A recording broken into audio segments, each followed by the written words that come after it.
O milagre que Antônia não esperava. Antônia olhava pela janela da pequena casa alugada no bairro periférico de São Paulo, as mãos trêmulas apertando o papel amassado do exame. Câncer de mama. Estágio avançado. As palavras do médico ecoavam em sua mente como marteladas. Aos 42 anos, viúva 3, com 2 filhos adolescentes para criar, ela não tinha plano de saúde, nem poupança, nem forças para enfrentar aquilo. O desespero era um poço sem fundo. Mãe, o que foi? Perguntou Lucas, o mais velho, ao vê-la chorar silenciosamente na cozinha. Nada, filho. É só cansaço, mentiu, enxugando as lágrimas com o avental. Mas como esconder a verdade quando a dor já começava a roubar seu sono e seu apetite? Naquela noite, enquanto arrumava a cama, Antônia lembrou-se da vizinha, Dona Maria, uma senhora de cabelos brancos sempre vestida com saias longas e blusas discretas. Sempre havia saindo aos domingos com uma Bíblia de capa preta na mão. Dona Maria, a senhora vai para onde tão cedo? Perguntara certa vez, por curiosidade. Na congregação, minha filha. Lá a gente encontra paz, responderá com um sorriso sereno. Paz? Era tudo que Antônia não tinha. O primeiro culto. No domingo seguinte, com o coração apertado, Antônia entrou na pequena sala de reuniões da Congregação Cristã no Brasil. Não havia luxo, cadeiras de madeira enfileiradas, paredes simples, um quadro com os dizeres a Jesus Cristo é o mesmo ontem, hoje e eternamente.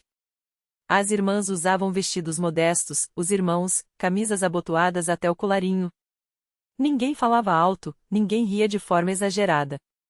Havia um silêncio respeitoso, como se cada um ali soubesse que estava em lugar santo. O ancião, um homem de rosto bondoso e voz firme, abriu a reunião com uma oração.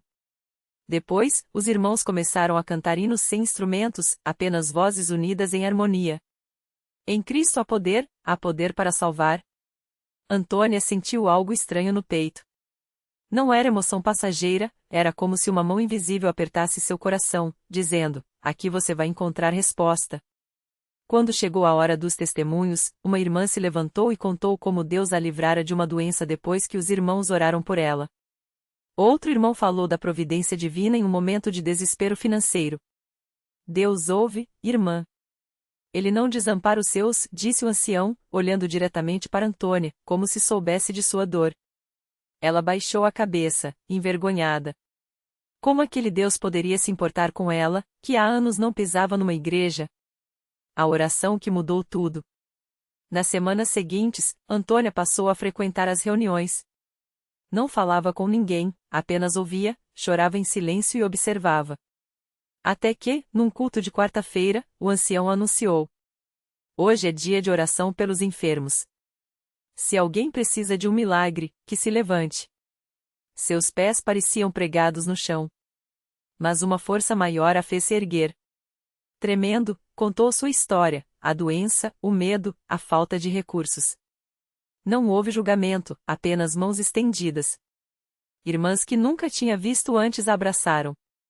Irmãos colocaram as mãos sobre sua cabeça e oraram com fé, em voz alta, clamando pelo nome de Jesus. Senhor, tu és o médico dos médicos. Curai nossa irmã, como curaste os leprosos, os cegos, os paralíticos. Antônia sentiu calor nas mãos, como se uma corrente elétrica percorresse seu corpo. Quando abriu os olhos, viu lágrimas nos rostos daqueles que oravam por ela. Não tenha medo, irmã. Deus já ouviu, sussurrou uma irmã mais velha, apertando sua mão. O milagre confirmado. Na segunda-feira, Antônia voltou ao hospital para começar a quimioterapia. Mas o médico, após novos exames, franziu a testa.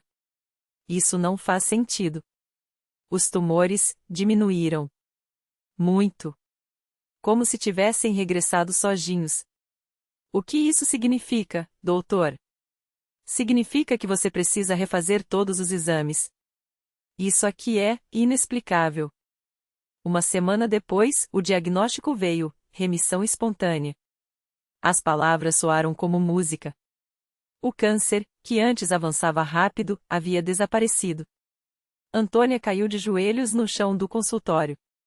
Não eram lágrimas de alívio, eram lágrimas de gratidão a um Deus que ela mal conhecia, mas que a conhecia desde sempre. A transformação. No domingo seguinte, Antônia estava de pé na frente dos irmãos, dando seu testemunho.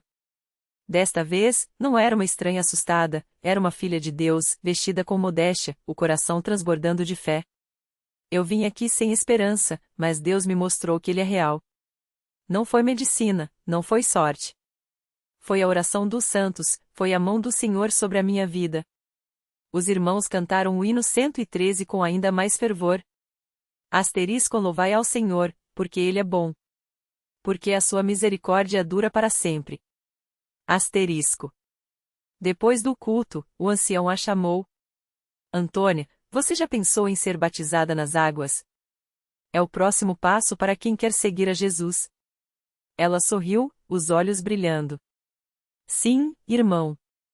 Eu quero. Quero ser batizada, quero participar da Santa Ceia, quero servir a Deus pelo resto da minha vida. A lição que ficou. Anos depois, Antônia estava na mesma sala de reuniões, agora como uma das irmãs que acolhia os novos. Seu filho Lucas, já batizado, tocava o sino chamando para o culto. Sua filha, Mariana, ajudava a preparar o pão da Santa Ceia.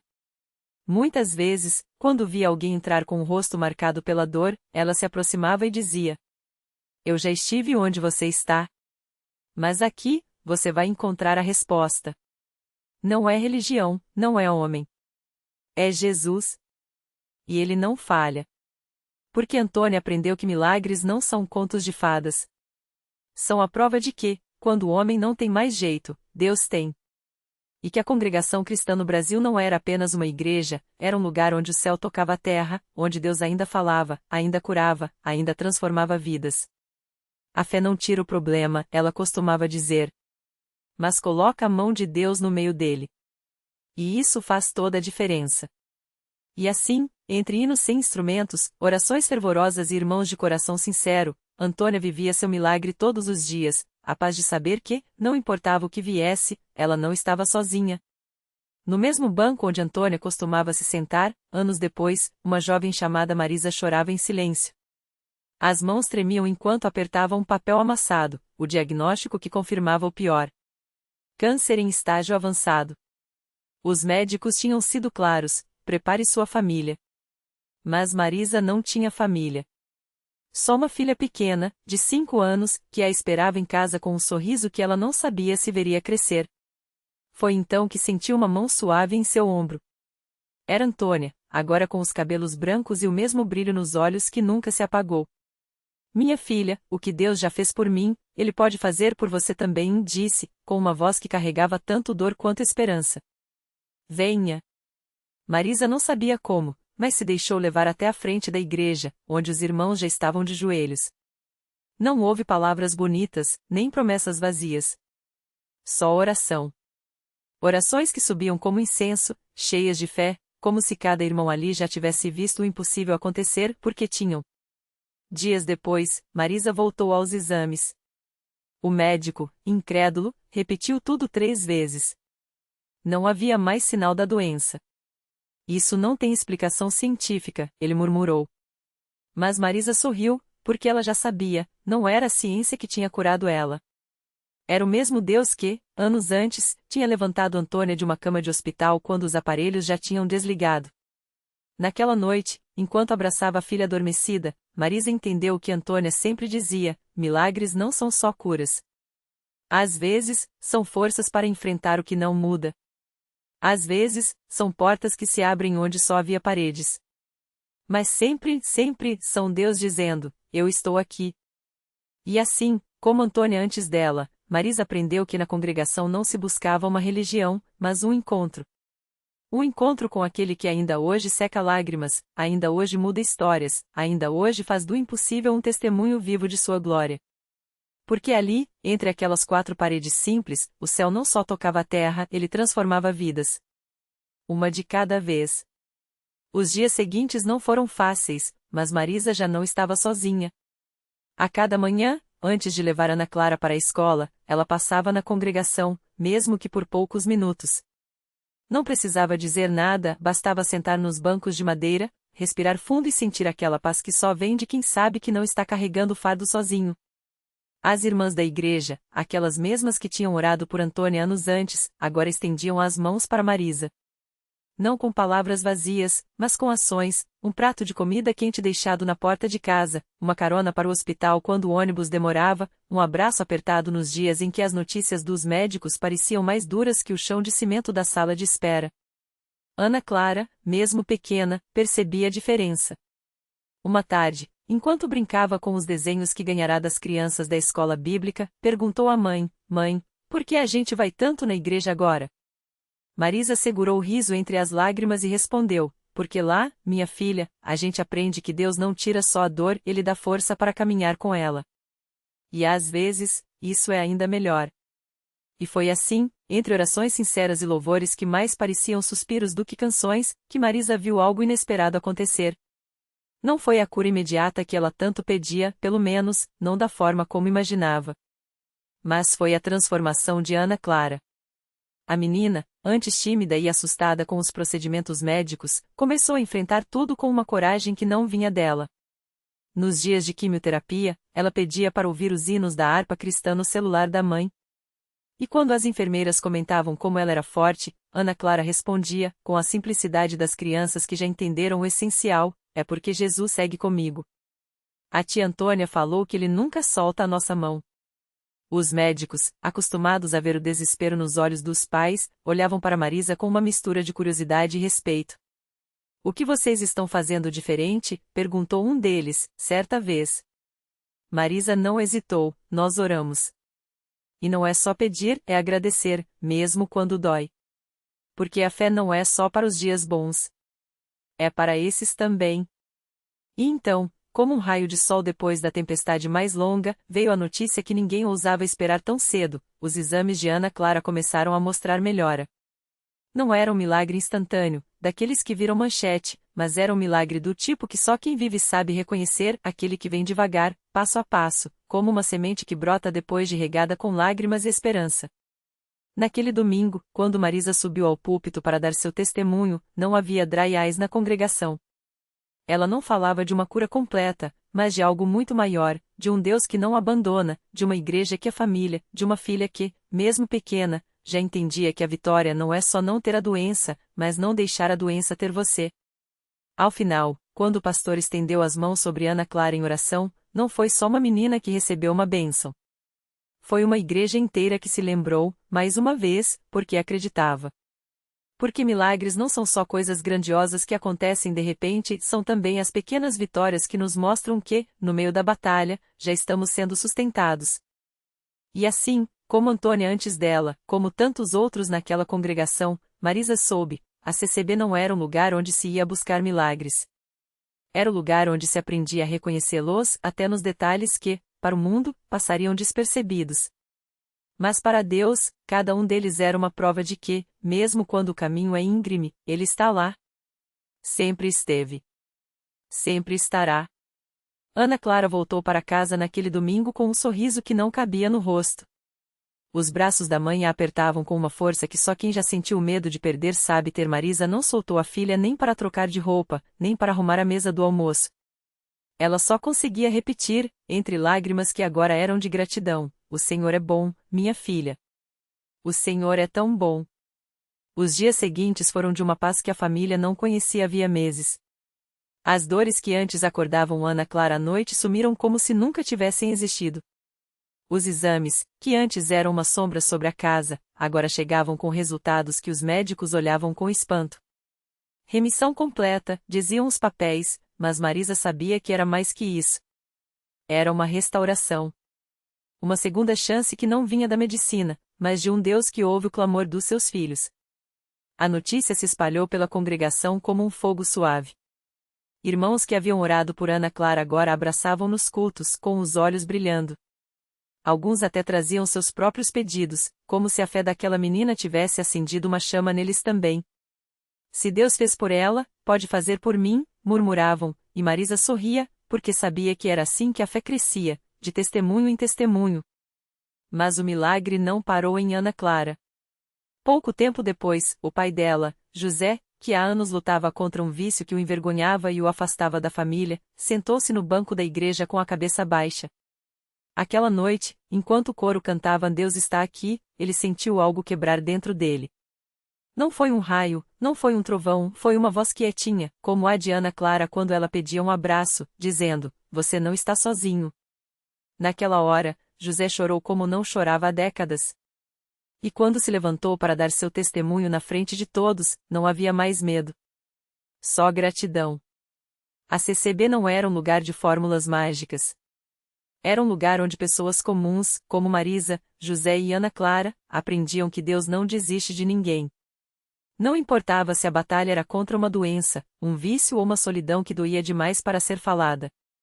Lá, eles descobriam que a vitória não era a ausência do problema, mas a certeza de que, no meio dele, havia uma mão o segurando.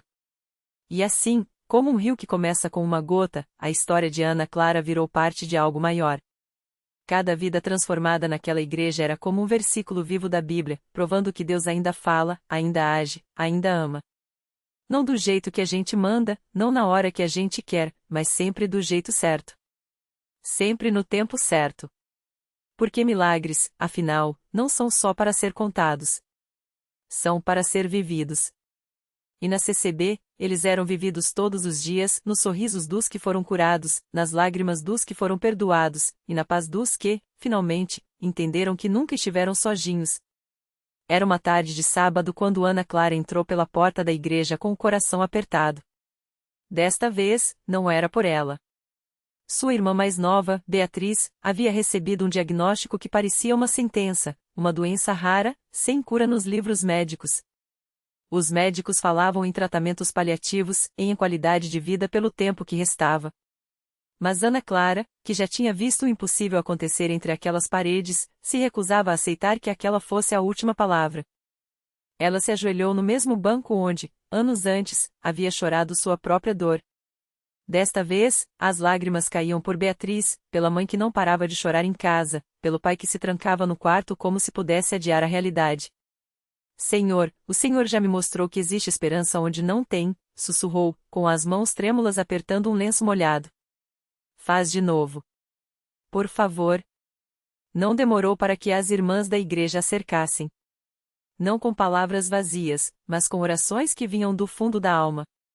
Uma delas, Dona Maria, uma senhora que já tinha visto mais de 80 primaveras, colocou a mão no ombro de Ana Clara e disse com uma firmeza que só vem de quem já viu Deus agir: minha filha, ele não muda. Se curou ontem, cura hoje. E se não for a cura que a gente pede, vai ser a graça que a gente precisa para aguentar.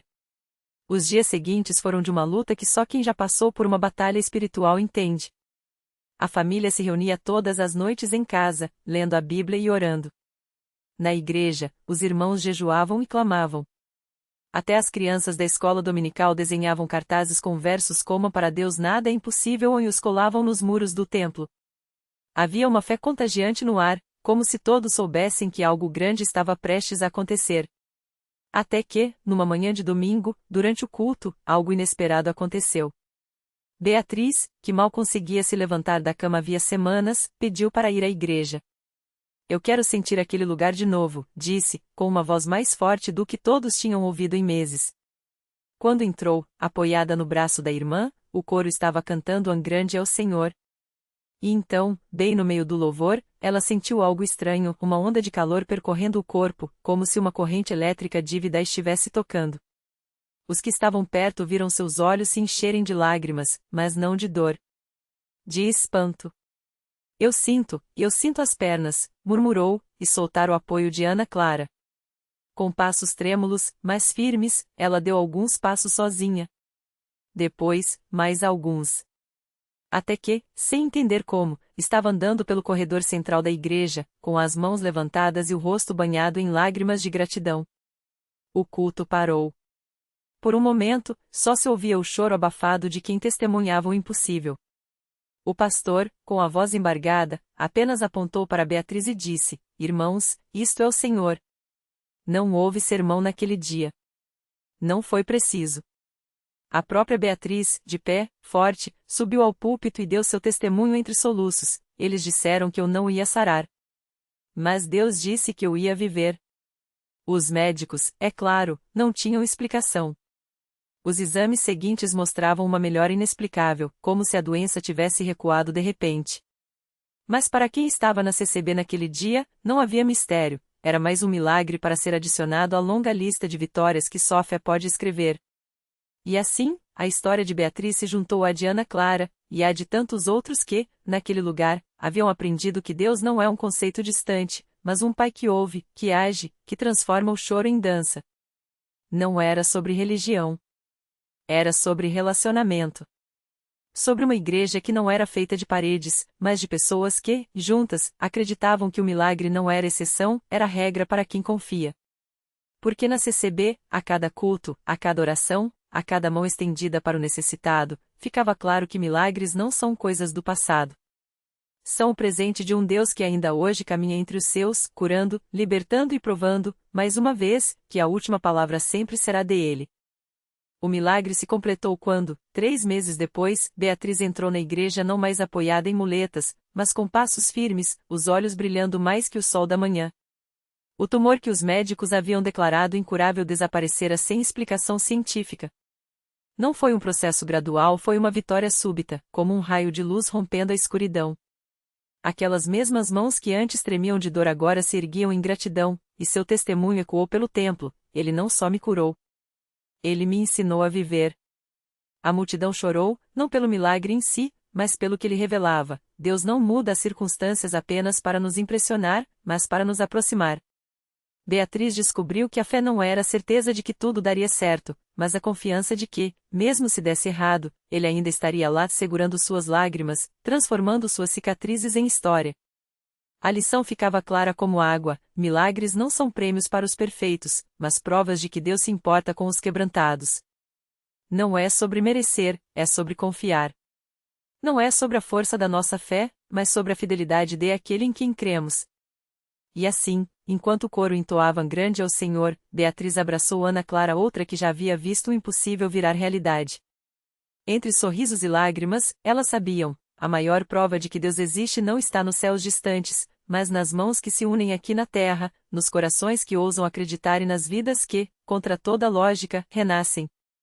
Porque no fim, o milagre não era só a cura. Era a certeza de que, mesmo quando a noite parece eterna, a aurora já está a caminho e ele está nela, esperando por nós.